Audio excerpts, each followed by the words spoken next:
La semaine dernière encore, un surveillant pénitentiaire confiait que Patrick Balkany purgeait sa peine pépère à la prison de la Santé.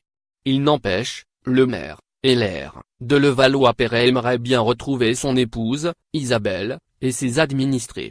Condamné à 4 ans de prison ferme pour fraude fiscale le 13 septembre, et à 5 ans ferme pour blanchiment vendredi dernier, Patrick Balkany va demander, ce mardi, à la Cour d'appel de Paris la possibilité de sortir de prison.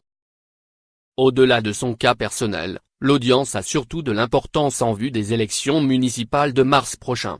Condamné 2 fois à 10 ans d'inéligibilité tout comme sa femme, Patrick Balkany a pourtant confirmé qu'il serait bien candidat à sa réélection dans sa ville des Hauts-de-Seine.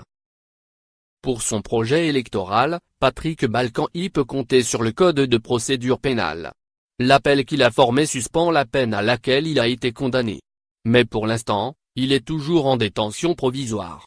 Vu ces circonstances, la Cour d'appel a l'obligation légale d'organiser son nouveau procès dans les 4 mois suivant son incarcération. Soit avant le 13 janvier. La Cour d'appel envisage d'ailleurs de l'organiser du 11 au 18 décembre. Soit avant les municipales. Nulle décision politique là-dedans. Mais la simple application de la loi.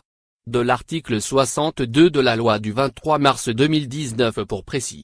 C'est important car si le procès en appel se tient en décembre et si Patrick Balkany est, à nouveau, condamné à de la prison ferme et à une peine d'inéligibilité, il ne pourra alors pas se présenter face aux électeurs en mars 2020. Sauf qu'en parallèle, Patrick Balkany a également déposé une demande de mise en liberté qui sera donc examinée ce mardi. S'il convainc les magistrats et sort de prison prochainement, il n'y aura plus aucune urgence à organiser son procès en appel en décembre prochain. Libre, il sera alors rejugé vraisemblablement après les municipales et pourra faire campagne à sa guise. En résumé, si Patrick Balkany reste en prison, il sera rejugé d'ici la fin de l'année et aura du mal à se présenter à sa propre succession. Mais s'il sort de détention, son horizon politique va d'un seul coup se dégager. L'audience de ce mardi est donc capitale.